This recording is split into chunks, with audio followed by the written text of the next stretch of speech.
Hey guys, this is Manish और आप देख रहे हैं स्टडी प्लैनेट। आज हम बात करने वाले हैं पॉलिटिकल साइंस के एक इम्पॉर्टेंट टॉपिक के बारे में जिसका नाम है द एज ऑफ एनलाइटमेंट, या हम इसको द एज ऑफ मॉडर्निटी या फिर द एज ऑफ रैशनैलिटी के नाम से भी जानते हैं। ये टॉपिक काफ़ी इंपॉर्टेंट है और आपको ग्रेजुएशन और पोस्ट ग्रेजुएशन में अपने एग्जाम्स में देखने में कई बार मिल जाता है। तो आज इस टॉपिक को हम लोग बिल्कुल आसान भाषा में समझने वाले हैं। तो आइए शुरू करते हैं।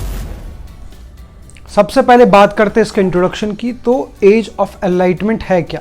तो आसान भाषा में अगर हम इसको समझें तो एज ऑफ एनलाइटमेंट बेसिकली एक ऐसे टाइम पीरियड को बोलते हैं जहां पर बहुत सारे इंटेलेक्चुअल मूवमेंट्स हमें देखने को मिले और दुनिया के अंदर काफ़ी ग्रोथ देखने को मिली। और ये इंटेलेक्चुअल मूवमेंट्स थे, किसने शुरुआत की? ये इंटेलेक्चुअल मूवमेंट्स की शुरुआत पूरी दुनिया में अलग अलग बहुत सारे एमिनेंट पॉलिटिकल और सोशल फिलोसफर्स थे, उन्होंने इनकी शुरुआत की। और उन्होंने क्या किया, उस वक्त जो एग्जिस्टिंग सिस्टम चलता हुआ आ रहा था, उस वक्त जो सामाजिक आर्थिक और राजनीतिक व्यवस्था चलती हुई आ रही थी, उन सबको चैलेंज करना शुरू कर दिया और बहुत सारी नई थ्योरीज देना शुरू कर दी, जिसने हमेशा के लिए दुनिया के सोचने समझने का जो नज़रिया था वो बदल के रख दिया। अगर हम इसके टाइम पीरियड की बात करें तो जो एज ऑफ एनलाइटमेंट का टाइम पीरियड है उसको बेसिकली हम लोग लेट 17वीं सेंचुरी के टाइम पीरियड में देखा गया इसको। चलिए अब बात करते हैं इसके इंपॉर्टेंट फीचर्स से कैरेक्टरिस्टिक्स के बारे में कि ये जो एज ऑफ एनलाइटमेंट है इसके क्या क्या इंपॉर्टेंट कैरेक्टरिस्टिक्स है। तो सबसे पहला जो कैरेक्टरिस्टिक है वो बिल्कुल आपको सिंपल लैंग्वेज में बताता हूँ जिससे कि आपको पूरे कंसेप्ट को समझने में आसानी होगी। इसको समझिए कि जो पहले की पुरानी थ्योरीज, एंशिएंट जो फिलॉसफीज और थ्योरीज चलती हुई आ रही थी वो सभी मोरालिटी पे बेस्ड थी, वो सभी नैतिकता पे बेस्ड थी। लेकिन अब जो नए थिंकर्स निकल कर आए थे उन्होंने उन सभी थ्योरीज की लेजिटिमेसी, उनकी अथॉरिटी को चैलेंज करना शुरू कर दिया, उनकी अप्रोच को चैलेंज करना शुरू कर दिया। अभी जो नए फिलोसफर्स थे, जो एनलाइटमेंट की एज के फिलोसफर्स थे, उनकी जो थ्योरीज थी वो पूरी तरीके से मोरालिटी से हटके रैशनैलिटी पर आधारित थी। मतलब आसान भाषा में समझे तो अब जो मोरालिटी की थ्योरीज थी उन सब की अप्रोच को हटके एक नई अप्रोच आ रही थी थ्योरीज को पढ़ने की, वो थी रैशनैलिटी की। मतलब नैतिकता को ख़त्म करके तार्किकता की बात की जा रही थी। हर किसी थ्योरी के पीछे लॉजिक की, रीज़न की, साइंटिफिक टेम्परामेंट की बात की जा रही थी। और इसीलिए पुरानी थ्योरीज जो चलती आ रही थी उन पर सवाल उठना शुरू हुए और काफ़ी सारी नई थ्योरीज और नए कंसेप्ट्स इन्होंने दुनिया के सामने रखे जो लोग सोचने पे मजबूर हुए और जिसने हमेशा के लिए जो फ्यूचर था, जो भविष्य था, उन सब का एक मजबूत आधार प्रोवाइड किया। क्योंकि इनके जो प्रिंसिपल, जो सिद्धांत निकल कर आए इस एज ऑफ एनलाइटमेंट के अंदर, उसने दुनिया के फ्यूचर को काफ़ी हद तक शेप दी।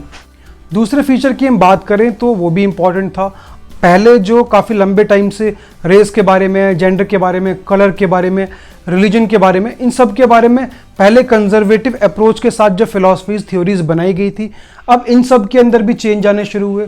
अब एनलाइटमेंट की एज के अंदर जो नए मॉडर्न थिंकर्स आए, जो फिलॉसफर्स आए, उन्होंने बिल्कुल अलग थ्योरीज देना शुरू कर दी और इसीलिए लोगों ने इन सभी चीज़ों को एक डिफरेंट अप्रोच के साथ, एक लॉजिकल अप्रोच के साथ पढ़ना शुरू किया और साथ साथ इन सभी की इक्वालिटी की बात होना भी शुरू हो गई।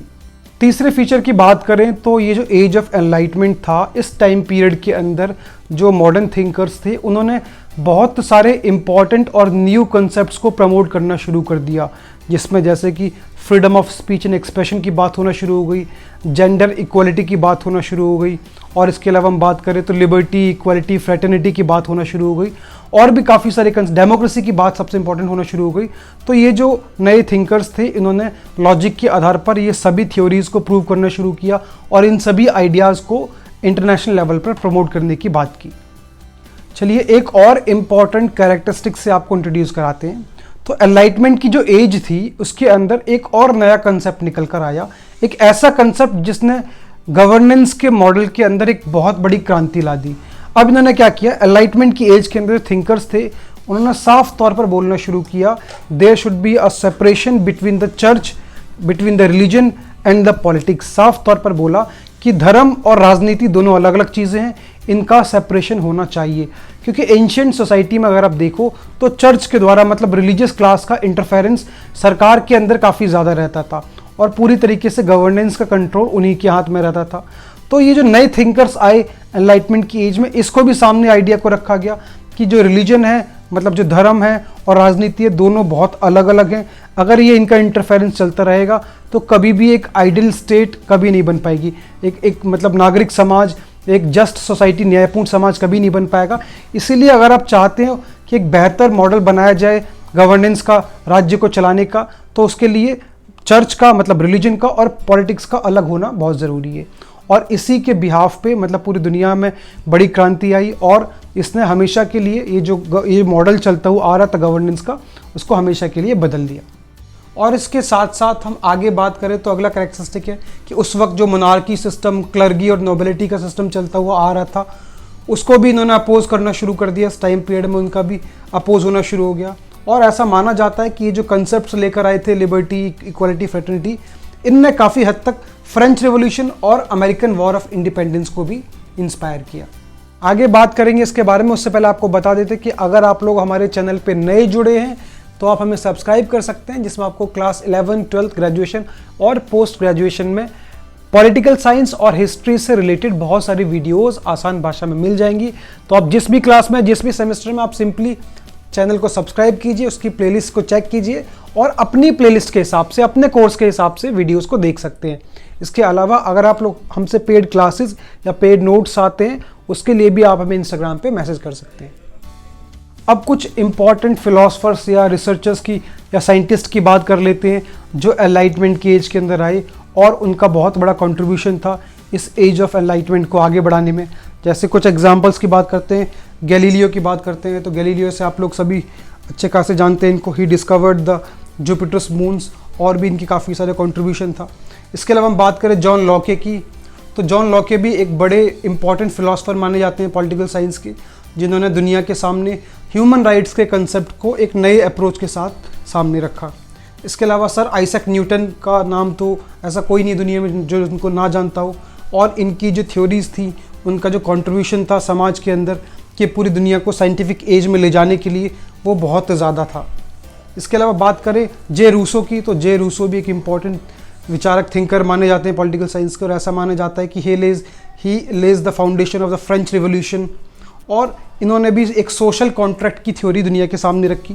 एक सोशल कॉन्ट्रैक्ट थ्योरी, इसका मतलब एक ऐसी थ्योरी उन्होंने दुनिया के सामने रखी जिसमें उन्होंने अच्छे तरीके से डिफाइन किया कि सरकार का, चाहे वो राजा हो, चाहे वो डेमोक्रेटिक गवर्नमेंट हो, मतलब सरकार का और प्रजा के साथ, मतलब सिटीजन्स के साथ किस तरीके का रिलेशन होगा और कैसे उसको डिफाइन किया जाएगा, ये सब कुछ उन्होंने अपनी सोशल कॉन्ट्रैक्ट थ्योरी के अंदर समझाया।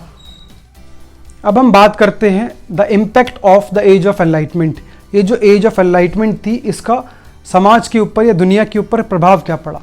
तो इसका जो इम्पैक्ट था लाइफ के हर एक एस्पेक्ट्स में हमें देखने को मिला। जैसे सबसे पहले बात करें नॉलेज एंड एजुकेशन, तो नॉलेज एंड एजुकेशन जो है, इस जो टाइम पीरियड था एनलाइटमेंट की जो एज थी, इसके अंदर हमने देखा कि बहुत ज़्यादा जो एम्फेसिस था, जो फोकस था, वो रीजनिंग और साइंटिफिक अप्रोच के अंदर किया गया। लोगों की सोचने समझने के तरीके को बदला गया कि वो आगे के जो फ्यूचर है किस तरीके से शेप कर सकते हैं। इसके अलावा डेमोक्रेसी एंड गवर्नेंस की बात की गई इसके अंदर, उसमें बड़ा बदलाव देखने को मिला हमें। जो एनलाइटमेंट के थिंकर्स थे, उन्होंने डेमोक्रेटिक प्रिंसिपल्स को, लोकतांत्रिक सिद्धांत को बढ़ावा देना शुरू कर दिया, इनके आइडियाज़ को प्रमोट करना शुरू कर दिया। और जब डेमोक्रेटिक सिस्टम की बात की गई तो इसके साथ साथ इंडिविजुअल राइट्स की, लिबर्टी की, इक्वालिटी की, इन सब की बात भी की गई और इन सभी वैल्यूज़ को भी प्रमोशन देखने को मिला। तीसरा हम बात करते हैं human rights and social justice की। तो ह्यूमन राइट्स के कंसेप्ट्स को और सोशल जस्टिस के कंसेप्ट को भी एज ऑफ एनलाइटमेंट के दौरान उठाया गया, क्योंकि उस वक्त जो traditional hierarchy system, oppressive system चलता हुआ आ रहा था, उन सभी की लेजिटिमेसी को, उन सभी अथॉरिटी को चैलेंज करना शुरू किए जो थिंकर्स थे हमारे एनलाइटमेंट की एज के। और इसके साथ साथ बहुत सारी नई नई चीज़ें को लेकर आए वो गवर्नेंस के अंदर, जैसे कि फ्रीडम ऑफ स्पीच की बात करें हम, रिलीजन की बात करें हम, फेयर ट्रीटमेंट की बात करें, तो ये सब भी मॉडर्न कंसेप्ट निकल कर आए। और जब ये सभी मॉडर्न कंसेप्ट निकल कर आए तो दुनिया के अंदर हमें सोशल जस्टिस का जो सिस्टम था वो प्रिवेल होना दुनिया के अंदर शुरू हो गया। लास्ट में हम बात करें तो रिलीजियस टॉलरेंस हमें काफ़ी हद तक देखने को मिली, क्योंकि जो एनलाइटमेंट थिंकर्स थे उन्होंने रिलीजियस टॉलरेंस की बात की। सबसे पहले तो उन्होंने separation of church and state की बात की, और उसके साथ साथ इस बात पे भी जोर दिया, ये आइडियाज़ भी दुनिया के सामने रखे कि दुनिया के जो अलग अलग मतलब रिलीजियस इंस्टीट्यूशंस हैं या जो रिलीजियस डाइवर्सिटीज़ हैं, उनको भी एक्सेप्टेंस मिलनी चाहिए, उनको भी सभी को इक्वल ट्रीटमेंट मिलना चाहिए, ताकि दुनिया के अंदर रिलीजियस टॉलरेंस बढ़े और ज़्यादा रिलीजियस फंडामेंटलिस्ट लोग ना निकल कर आए। तो ये सभी इम्पैक्ट्स हमें एनलाइटमेंट की एज के समाज के ऊपर देखने को मिले। लास्ट में बात करते हैं से कंक्लूजन की। तो कंक्लूजन की अगर हम बात करें तो मैंने आपको अब तक जितना भी कंसेप्ट आसान भाषा में समझाया उससे आपको इनके जो प्रिंसिपल्स थे, इनके जो सिद्धांत थे, वो काफ़ी हद तक ये समझ आ गया होगा कि इनके सिद्धांत के हिसाब से ही आज के टाइम पे हम जो मॉडर्न सोसाइटी देखते हैं, जो मॉडर्न समाज हम देखते हैं, वो सभी समाज इनके प्रिंसिपल्स के आधार पर ही टिका हुआ है।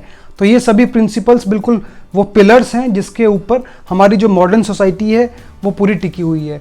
अब वो प्रिंसिपल्स कौन से हैं, चाहे वो सोशल जस्टिस की बात हो, चाहे वो डेमोक्रेसी की बात हो, चाहे वो रिलीजियस टॉलरेंस की बात हो, चाहे वो इक्वलिटी की बात हो, चाहे वो ह्यूमन राइट्स की बात हो, तो ये सभी तो प्रिंसिपल्स हमने पढ़े और ये सभी आइडियाज़ तो देखने को मिले हमें एज ऑफ एनलाइटमेंट के दौरान। तो अगर एज ऑफ एनलाइटमेंट ये नहीं आता और ये जो थिंकर्स थे, फिलोसफर्स थे, ये सभी चीज़ों को इंट्रोड्यूस नहीं करते, तो हमारी सोचने समझने का जो तौर तरीका था वो अब भी बिल्कुल मॉरलिटी और कंजर्वेटिव के हिसाब से चलता रहता, उसके अंदर बदलाव नहीं आता। और बदलाव नहीं आता तो आज के टाइम पे हम जो मॉडर्न सोसाइटी देख रहे हैं वो हमें देखने को नहीं मिलती। तो अब आपको इसकी इंपॉर्टेंस पता लग गया होगा। तो ये पूरा कंक्लूजन था कि कितना इंपॉर्टेंट था ये जो एज ऑफ एनलाइटमेंट थी आज के हिसाब से, या हम बोल सकते हैं आज की मॉडर्न सोसाइटी के हिसाब से। पूरा कॉन्सेप्ट था ये, मैंने बिल्कुल आसान भाषा में आपको समझाने की कोशिश की। आई होप आपको वीडियो इन्फॉर्मेटिव लगी हो, तो आप इसको ऐसा शेयर कर सकते हैं और ऐसे ही आसान भाषा में वीडियोज़ को देखने के लिए चैनल को सब्सक्राइब कर सकते हैं। Thank you so much for watching.